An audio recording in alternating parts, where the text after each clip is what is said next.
Picture this. You're standing on the deck of a destroyer in the middle of the Pacific Ocean, and your ship is about to launch a nuclear weapon for the first time in history. The year is 1962. The Cold War is at its peak, and the United States Navy is testing whether it's even possible to use atomic bombs to hunt submarines without destroying the very ships that fire them. This is the story of the USS Agerholm, and the day it became the first destroyer to launch a nuclear anti-submarine weapon, a moment that would reveal both the promise and the peril of nuclear warfare at sea. The story of the USS Agerholm and its historic nuclear weapon test begins not in 1962, but years earlier, in the aftermath of World War II, when the world was learning to live with the terrible power of atomic weapons. The United States Navy faced a new and growing threat, the massive Soviet submarine fleet that was expanding rapidly as the Cold War intensified. Traditional depth charges and torpedoes, the weapons that had helped win the Battle of the Atlantic against German U-boats, suddenly seemed inadequate against this new underwater menace. You see, hunting submarines has always been one of the most challenging aspects of naval warfare. A submarine is essentially invisible once it dives beneath the surface, and in the 1950s, sonar technology could only do so much. Even when you detected a submarine, hitting it with conventional weapons was incredibly difficult. The submarine could be anywhere within a large volume of water, moving in 3 dimensions, changing depth and direction constantly. It was like trying to hit a moving target while blindfolded, except the target was underwater and could fight back with torpedoes of its own. The Navy's solution to this problem was both ingenious and terrifying: combine a rocket delivery system with a nuclear warhead. The result was ASROC, which stood for Anti-Submarine Rocket. The idea was relatively simple in concept, but staggeringly complex in execution. A rocket would launch from a ship's deck, fly through the air for several miles, and then drop a nuclear depth charge into the water above where the submarine was believed to be. The nuclear explosion would be so powerful that it wouldn't need to hit the submarine directly. The massive underwater shockwave would crush any submarine within a considerable radius. But there was a massive problem with this concept. Nobody knew if it was actually safe to use. Would the ship that fired the weapon survive the nuclear blast? What about radiation? Could the crew continue to fight after launching such a weapon? These weren't theoretical questions. They were matters of life and death that could determine the outcome of a future war at sea. The USS Agerholm was chosen for this historic and dangerous test. She wasn't a new ship, in fact. She was already a veteran with an impressive service record. Commissioned in 1946 and named after Harold Agerholm, a Marine Corps private first class who had been killed in action during the Battle of Saipan and posthumously awarded the Medal of Honor. The destroyer had already seen her share of action. During the Korean War, Agerholm had distinguished herself in combat operations. She'd provided naval gunfire support for UN forces, screened aircraft carriers, and even engaged in direct combat with North Korean shore batteries. In September 1952, while bombarding targets near Kangsong, North Korea, she was hit by enemy fire that caused 1 casualty. A reminder that even in the age of advanced technology, war at sea remained dangerous and unpredictable. By 1961, Agerholm had undergone a major modernization under the Fleet Rehabilitation and Modernization Program, known as FRAM. This upgrade completely overhauled the aging destroyer, giving her new sensors, replacing her old torpedo tubes with the new ASROC launcher amidships, and even adding a small helicopter deck. The ship that had been built to fight the last war was being prepared for the next one.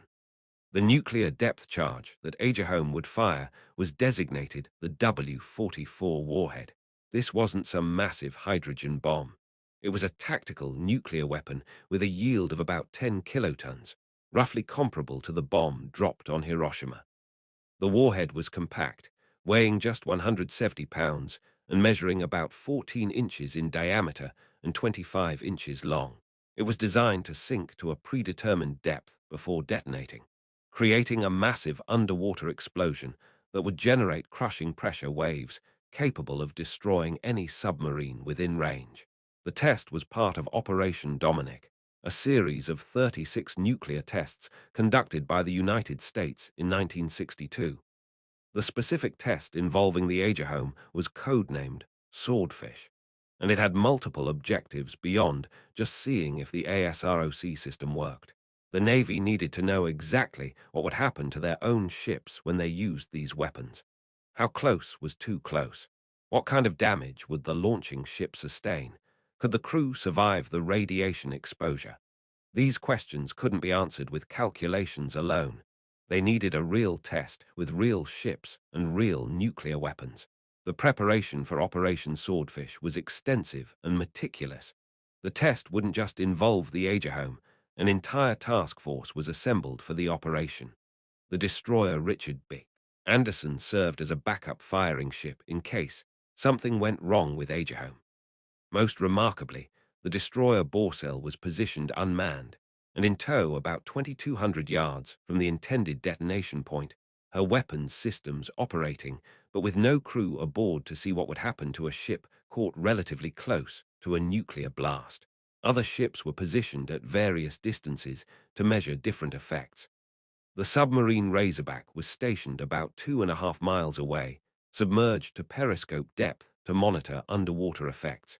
Destroyers Preston, Hopewell, and Samuel N. Moore took positions at carefully calculated distances. Each ship was equipped with special instruments to measure shock waves, radiation levels, and other effects. Cameras were mounted everywhere to capture every possible angle of the explosion. The human element of this test cannot be overlooked. The sailors aboard these ships knew they were part of something unprecedented and dangerous. They were volunteers, but that didn't make the situation any less tense. Imagine being a young sailor on the Agerholm, knowing that your ship was about to fire a nuclear weapon, that you would be just a few thousand yards from an atomic explosion. The crew had been trained extensively, but no amount of training could fully prepare them for what they were about to experience. Captain Benjamin Petrie commanded the task unit for the test. He and his fellow officers faced an enormous responsibility, not just to successfully complete the test, but to keep their crews safe while gathering the vital data that would shape naval warfare doctrine for decades to come. Every decision had to be perfect. Every calculation had to be exact. There was no room for error when dealing with nuclear weapons. The morning of May 11, 1962, dawned clear in the Pacific. The test area was a lonely spot of ocean, carefully chosen to be far from shipping lanes and populated areas. The coordinates were approximately 31 degrees north latitude and 124 degrees west longitude, placing the test site about 370 nautical miles west-southwest of San Diego. The water was deep here, over 17,000 feet to the bottom, ensuring that the explosion wouldn't interact with the seafloor in unexpected ways. Weather conditions were carefully monitored. The wind needed to be predictable so that radioactive fallout could be accurately tracked. The sea state had to be calm enough for accurate measurements, but not so calm that radioactive contamination would linger in one spot. Everything had to be just right. As H-hour approached 1:01 p.m. local time, the tension aboard the ships was palpable. The Agerholm's crew was at battle stations. In the Combat Information Center, technicians monitored their instruments. On the bridge, officers checked and rechecked positions.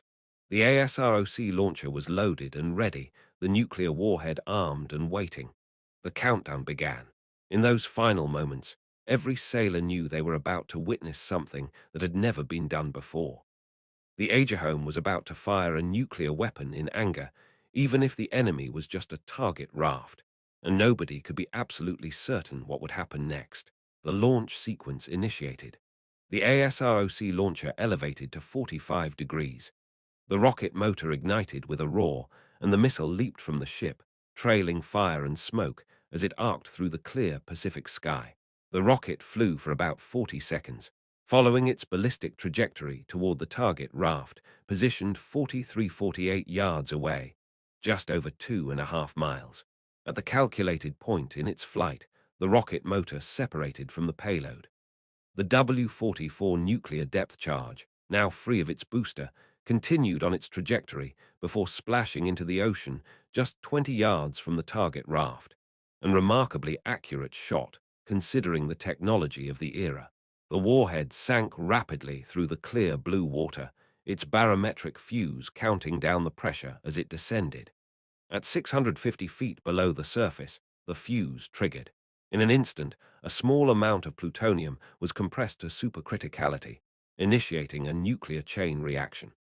The 10-kiloton explosion vaporized thousands of tons of seawater instantly, creating a massive bubble of superheated steam and radioactive gases. The temperature at the center of the explosion exceeded that of the surface of the sun. The pressure was beyond comprehension. What happened next was both terrifying and magnificent. The ocean seemed to bulge upward as the shock wave reached the surface. Then, a massive spray dome erupted from the sea, stretching nearly 3,000 feet across and rising to 2,100 feet in just 16 seconds. Imagine a mountain of water suddenly appearing where moments before there had been only calm ocean. Radial plumes of water, looking like the petals of some monstrous flower, broke through the spray dome and shot even higher into the air. The shock wave traveled outward through the water at the speed of sound in seawater, about 5,000 feet per second. When it reached the Agerholm, more than 2 miles away, the ship shuddered violently. Sailors were thrown against bulkheads. Unsecured equipment crashed to the deck. The destroyer's hull flexed and groaned under the pressure, but held. Then came the second shock, the pressure wave that had traveled down to the ocean floor and reflected back up, hitting the ships from below. But the shock waves were just the beginning. As the massive water plumes collapsed back into the sea, they created the base surge, a rolling cloud of radioactive mist that spread outward from ground zero like a poisonous fog. This base surge was one of the most dangerous aspects of an underwater nuclear explosion. It carried intensely radioactive water droplets that could contaminate everything they touched. The radiation levels within the base surge were measured at thousands of roentgens per hour, enough to deliver a lethal dose in minutes. The base surge expanded rapidly, driven by its own heat and the prevailing winds. It stretched upwind for about 2,000 yards, crosswind for the same distance, and downwind for 2,500 yards. From the air, it looked like a giant white disk spreading across the ocean's surface. The ships had been positioned to avoid being engulfed by this radioactive cloud, but it was a close thing. On the destroyer Borcel, unmanned and closest to the blast, radiation detectors on the fantail measured 44 roentgens per hour as the edge of the base surge approached to within 350 yards. The foam patch left behind by the explosion was extraordinary. Where the water plumes had fallen back into the sea, they created a circular area of white foam that grew to about 4,000 yards in diameter, over 2 miles across. This wasn't ordinary sea foam. It was intensely radioactive, contaminated with fission products from the nuclear explosion. Any ship entering this area would be contaminated, its hull becoming radioactive, its crew exposed to dangerous levels of radiation. The immediate effects on the ships were carefully documented. On Agerholm herself, the vertical acceleration from the shock waves peaked at about half a gravity. Equipment that hadn't been properly secured was damaged. Electronic systems experienced failures, but the ship remained operational, her crew uninjured, her ability to fight largely intact. She had proven that a destroyer could launch a nuclear anti-submarine weapon and survive. The unmanned Borcel provided crucial data about what would happen to a ship caught closer to the blast. Despite being just 2,200 yards from a nuclear explosion equivalent to 10,000 tons of TNT, the destroyer survived. Her hull was intact, her machinery undamaged. However, many of her weapons systems and electronic equipment had failed.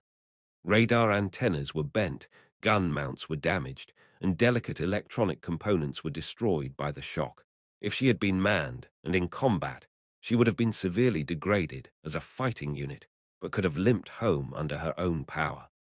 20 minutes after the explosion, the minesweeper Sue was ordered to enter the contaminated area to take water samples. As she approached the foam patch, her radiation alarms began screaming. The contamination was worse than expected. Radioactive water splashed on her deck, contaminating the ship. Crew members on weather decks were exposed to radiation. The ship had to withdraw hastily, and extensive decontamination procedures were required. Several sailors received radiation doses, though none exceeded the peacetime exposure limits. It was a sobering reminder of the invisible danger that lingered after a nuclear explosion. The scientific data collected from Swordfish was invaluable. For the first time, the Navy had real-world data on what happened when a surface ship used a nuclear anti-submarine weapon. The underwater pressure measurements showed that the thermal layer in the ocean, the thermocline, significantly affected how the shock wave propagated. This was crucial information because the same thermocline that degraded sonar performance also reduced the blast effects on the firing ship.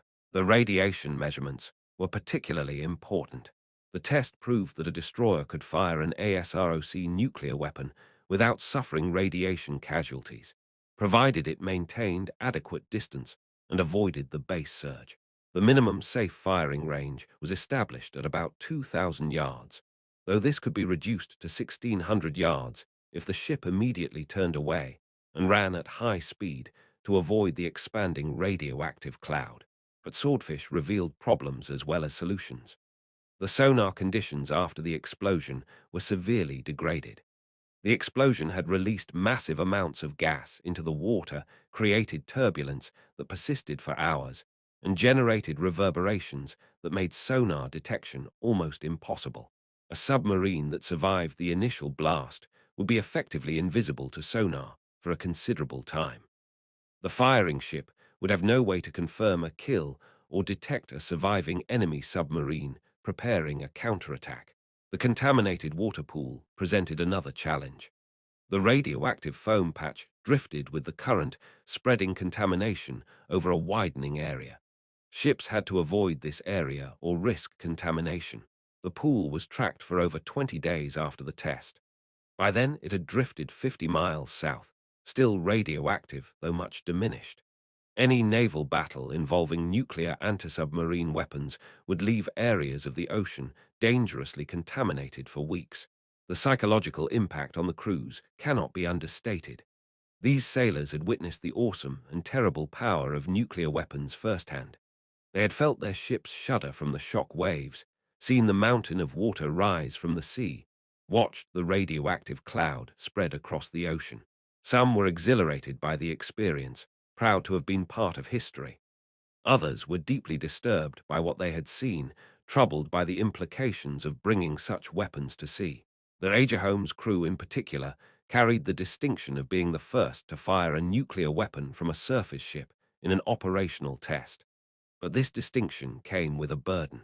They had proven it could be done, but they had also seen the risks and limitations.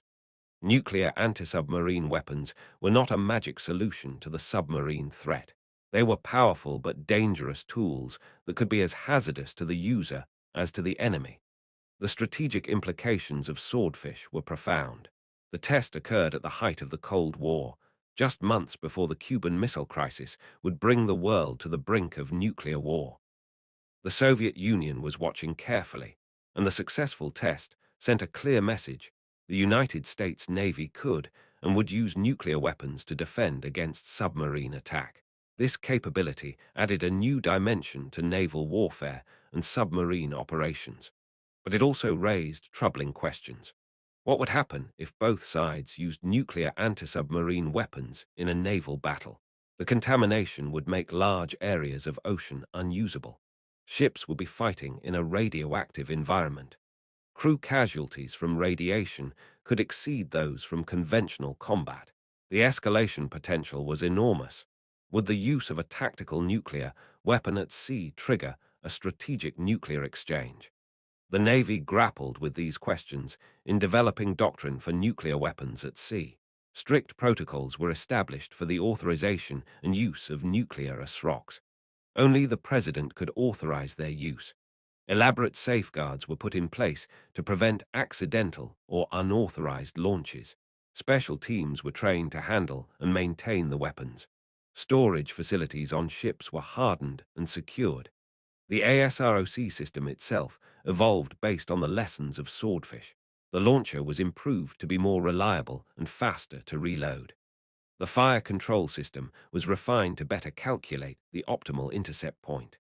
Training procedures were developed to ensure crews could effectively employ the weapon while minimizing risks to their own ship. By the time ASROC was fully deployed across the fleet, it was a mature and capable system. The international reaction to Swordfish and the broader Operation Dominic tests was swift and largely negative. The Soviet Union condemned the tests as provocative and destabilizing. Neutral nations worried about radioactive contamination of the oceans. Allied nations, while publicly supportive, privately expressed concerns about the escalation of the arms race to the tactical level. The nuclear anti-submarine weapon had become a reality, but it was a reality that made many uncomfortable.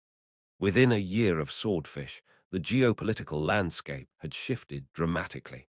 The Cuban Missile Crisis had brought the world closer to nuclear war than ever before.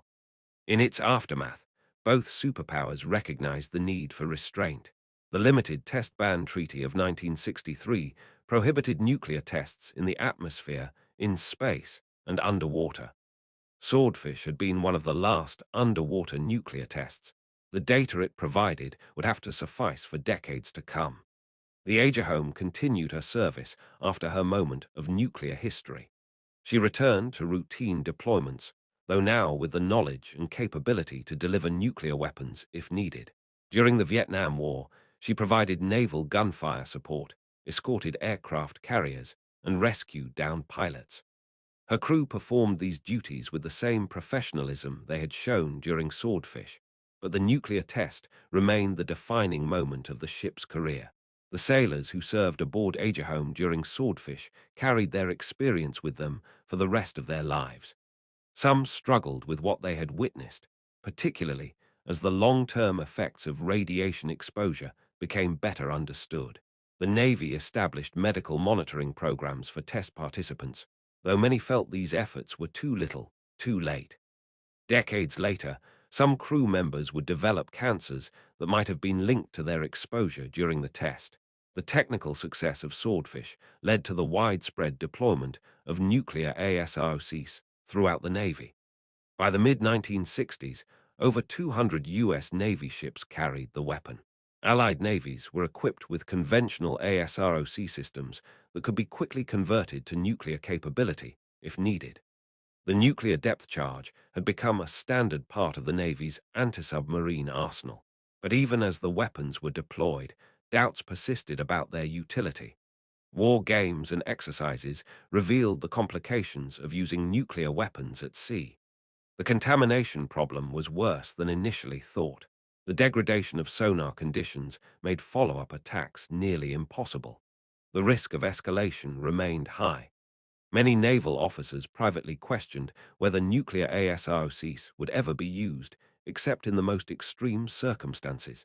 The arms control environment of the 1970s and 1980s brought new pressures on naval nuclear weapons. The Strategic Arms Limitation talks, SALT, and later negotiations focused primarily on strategic weapons, but tactical nuclear weapons at sea became increasingly controversial.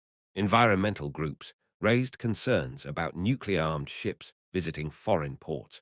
Several Allied nations declared themselves nuclear-free zones, refusing to allow ships carrying nuclear weapons to enter their waters. The Agerholm was decommissioned in 1978, her long career coming to an end. But even in retirement, she served one final purpose. In 1982, she was sunk as a target during a training exercise, going down fighting as she had lived. It was a fitting end for a ship that had served in 3 wars and made history as the first destroyer to fire a nuclear weapon. The end of the Cold War brought dramatic changes to naval nuclear weapons policy. In 1989, all nuclear depth charges were withdrawn from service. The W-44 warheads that had armed the ASROCs were dismantled. The Navy's surface ships would no longer carry tactical nuclear weapons. The nuclear ASROC, proven possible by Agerholm and Swordfish, had become obsolete without ever being used in anger. Today, the lessons of Swordfish remain relevant even though the weapons themselves are gone. The test demonstrated both the possibilities and limitations of tactical nuclear weapons at sea. It showed that while such weapons could be employed by surface ships, the consequences, contamination, sonar degradation, escalation risks, made their use problematic at best. The nuclear anti-submarine weapon was a technical success, but a tactical question mark. The environmental legacy of Swordfish and similar tests continues to be studied. The radioactive materials released into the Pacific Ocean dispersed and decayed over time, but trace amounts can still be detected. Marine life in the test area was affected, though the long-term impacts remain debated. The test contributed to our understanding of how radioactive materials behave in the ocean environment, knowledge that has proven valuable in other contexts, from nuclear waste disposal to accident response. The human legacy is perhaps most poignant. The sailors who participated in Swordfish were pioneers, willing to risk their lives to test a new weapon system. They proved that nuclear weapons could be employed at sea, but they also demonstrated the human cost of such operations.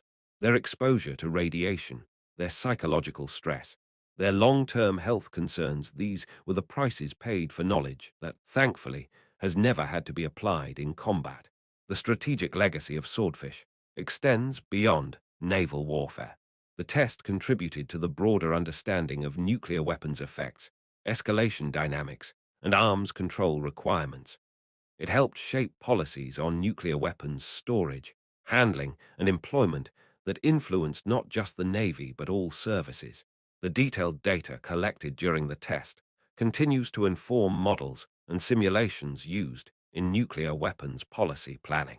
Looking back from our current perspective, Swordfish seems like an artifact from a different era, a time when nuclear weapons were seen as tactical tools rather than strategic deterrents, when the environmental consequences of nuclear testing were poorly understood, when the Cold War drove both superpowers to pursue ever more powerful and sophisticated weapons. Yet the test provided invaluable data that helped prevent the use of such weapons in actual combat. The story of the USS Agerholm and Operation Swordfish is ultimately a story about the limits of military technology. Nuclear weapons at sea were technically feasible. Swordfish proved that beyond doubt. But feasibility and utility are different things. The test revealed that nuclear anti-submarine weapons created as many problems as they solved. The contamination, the sonar degradation, the escalation risks, these factors made nuclear ASROCs weapons of last resort rather than routine tactical tools. As we reflect on this moment in history, several themes emerge. First, the courage of the sailors who participated in the test cannot be overstated. They volunteered to stand just miles from a nuclear explosion, trusting in their training, their equipment, and their leadership to keep them safe. Their willingness to take such risks in the name of national defense deserves recognition and respect. Second, the test illustrates the importance of empirical data in military planning. Theories and calculations could only go so far in predicting the effects of nuclear weapons at sea. Actual testing, dangerous as it was, provided information that could not be obtained any other way. This data helped shape realistic policies and doctrines that may have prevented nuclear weapons from being used rashly in a crisis. Third, Swordfish demonstrates the law of unintended consequences in military technology. The nuclear ASROC was developed to solve the problem of destroying enemy submarines, but it created new problems: contamination, sonar degradation, escalation risks that limited its utility. This pattern of new weapons creating new problems even as they solve old ones continues to characterize military technological development. The human dimension of Swordfish extends beyond the immediate participants. The families of the sailors involved lived with uncertainty and fear, knowing their loved ones were participating in something unprecedented and dangerous. The scientists and engineers who designed the weapons and instrumentation carried the weight of ensuring the test's safety and success. The military and political leaders who authorized the test bore responsibility for its consequences. The international dimension cannot be ignored either. Swordfish was conducted in international waters, but its effects extended far beyond. The radioactive contamination drifted with ocean currents, potentially affecting marine life thousands of miles away. The strategic implications influenced naval policies worldwide. The test contributed to the nuclear arms race that defined the Cold War era. As the years passed and the Cold War ended, the veterans of Swordfish watched the world change. The nuclear tensions that had justified their risk-taking eased. The weapons they had tested were withdrawn from service. Some wondered if their sacrifice had been worthwhile. Others took pride in having contributed to a deterrent that helped prevent World War III. All carried the memories of that day in May 1962 when they witnessed the awesome power of the atom unleashed beneath the Pacific waves. The documentary evidence of Swordfish, the films, the photographs, the measurements, the reports provides a unique window into this moment in history. The footage of the explosion, classified for decades, shows the raw power of nuclear weapons in stark detail. The photographs capture both the terrible beauty of the water plumes and the mundane reality of sailors going about their duties in the shadow of atomic weapons. The technical data, dry and clinical in its presentation, reveals the precise effects of nuclear weapons at sea. The personal accounts of Swordfish participants add human depth to the technical story. Sailors describe the tension of the countdown, the shock of the explosion, the awe of witnessing something beyond normal human experience. Officers recall the weight of command, the responsibility for their crew's safety, the pressure to complete the mission successfully. Scientists remember the excitement of discovery, tempered by awareness of the weapon's terrible purpose. The technological legacy of Swordfish extends beyond nuclear weapons. The test advanced understanding of underwater acoustics, shock propagation, and radiation effects. The instrumentation developed for the test improved capabilities for ocean research. The safety procedures established for nuclear operations at sea influenced broader military safety protocols. Even the decontamination techniques developed for the test found applications in civilian nuclear incidents. The ethical dimensions of Swordfish remain debated. Was it necessary to test nuclear weapons at sea? Could the same information have been obtained through calculation and simulation? Were the risks to the participants justified? These questions have no easy answers, but they remind us that military technology development always involves moral choices, not just technical challenges. The political legacy of Swordfish influenced arms control negotiations for decades. The test demonstrated both the capability and the limitations of tactical nuclear weapons, informing discussions about their regulation and eventual elimination. The environmental concerns raised by underwater nuclear testing contributed to the test ban treaties. The verification challenges revealed by the test influenced monitoring and compliance mechanisms in arms control agreements. As we near the end of this story, it's important to consider what Swordfish means for our current era. While nuclear ASROCs are gone, the challenges they were meant to address, detecting and destroying enemy submarines, remain. Modern navies pursue these goals with conventional weapons and advanced sensors, but the fundamental problem persists. The lessons of Swordfish about the complexity of naval warfare and the limitations of technological solutions remain relevant. The environmental consciousness that eventually helped end nuclear testing at sea continues to influence military operations. Modern navies must balance operational requirements with environmental protection.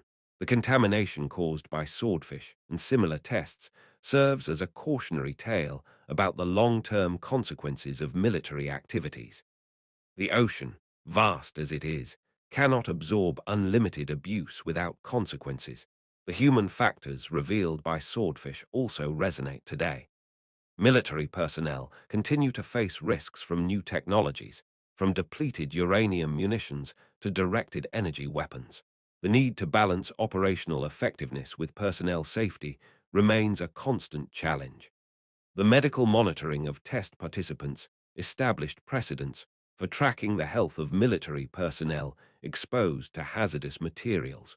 The story of the USS Agerholm comes full circle as we consider the ship's namesake, Harold Agerholm, the young Marine who gave his life saving others on Saipan. He could never have imagined that a ship bearing his name would one day launch a nuclear weapon. The contrast between his individual act of heroism and the mass destruction potential of nuclear weapons illustrates how warfare changed in the atomic age. Yet both stories involve Americans willing to risk everything in service of their country. The emotional impact of Swordfish on its participants lasted long after the radioactive foam had dispersed and the shock waves had faded. Many carried a sense of pride in having participated in history, in having contributed to America's defense during the Cold War. But others struggled with the implications of what they had done, with the knowledge that they had helped perfect weapons of mass destruction. These conflicting emotions reflect the broader ambivalence about nuclear weapons that characterized the Cold War era. As the last surviving participants of Swordfish pass away, their stories become history rather than memory. The young sailors who stood on Agerholm's deck in 1962 are now elderly or gone. Their children and grandchildren live in a world where nuclear weapons at sea are largely forgotten, where the Cold War seems like ancient history. But the lessons they learned through danger and sacrifice remain relevant. Nuclear weapons are not just technical systems, but human enterprises, with all the complexity and contradiction that implies. The final legacy of Swordfish may be its demonstration of both human capability and human wisdom. Humans proved capable of creating and employing nuclear weapons at sea, of standing miles from atomic explosions and surviving, of gathering precise data under extreme conditions. But humans also proved wise enough to recognize the limitations of these weapons, to refrain from using them in anger, to eventually eliminate them from the naval arsenal. This combination of capability and restraint may be the most important lesson from that day in May 1962. The story concludes where it began, in the vast Pacific Ocean, where waters that once boiled with nuclear fire now flow peacefully. The coordinates where Swordfish occurred are unmarked, known only to historians and nuclear weapons specialists. Ships pass through these waters daily, their crews unaware of the history beneath their keels. The ocean has healed, the radiation dissipated, the physical scars erased by time and tide. But history cannot be erased so easily. The USS Agerholm's moment of nuclear history stands as a monument to human ingenuity and human folly, to courage and fear, to the terrible choices nations make in pursuit of security. She was the first destroyer to launch a nuclear anti-submarine weapon, and thankfully, she was also among the last. Her story reminds us that the most powerful weapons are not always the most useful, that technical capability does not equal tactical wisdom, and that the sailors who serve their nations deserve both our respect for their courage and our commitment to never ask such sacrifices unnecessarily. In the end, the most powerful emotional truth of Swordfish is this. A group of young Americans, most barely out of their teens, stood on the deck of a destroyer and stared directly into the nuclear age. They saw its terrible beauty, felt its awesome power, and lived to tell the tale. But more importantly, they helped ensure that nuclear weapons at sea remained a capability never used rather than a horror unleashed. They proved it could be done, and in doing so, helped ensure it never would be done in anger. That may be the greatest victory of all, not the weapons we use, but the weapons we choose not to use, not the wars we win, but the wars we prevent. The USS Agerholm made history on May 11, 1962, but the real triumph came in the years that followed, when the nuclear ASROCs she had proven possible were never fired in combat. Every submarine that wasn't destroyed by a nuclear depth charge, every patch of ocean that wasn't contaminated by radioactive foam, every sailor who didn't suffer radiation exposure in battle. These absent horrors are the true measure of Swordfish's success. Sometimes the most important military achievements are the weapons we test, but never use, the capabilities we develop but never employ, the terrible knowledge we gain but have the wisdom to restrain. And so the story of the first destroyer to launch a nuclear anti-submarine weapon becomes, ultimately, a story about the last days of tactical nuclear weapons at sea. A story about weapons so powerful they made themselves obsolete. A story about sailors who risked everything to gain knowledge that would ensure such risks would never be necessary again. It's a story that began with a mushroom cloud rising from the Pacific and ends with the quiet wisdom that some victories are won not by using our most powerful weapons, but by choosing to leave them forever silent in their magazines, monuments to both human ingenuity and human restraint.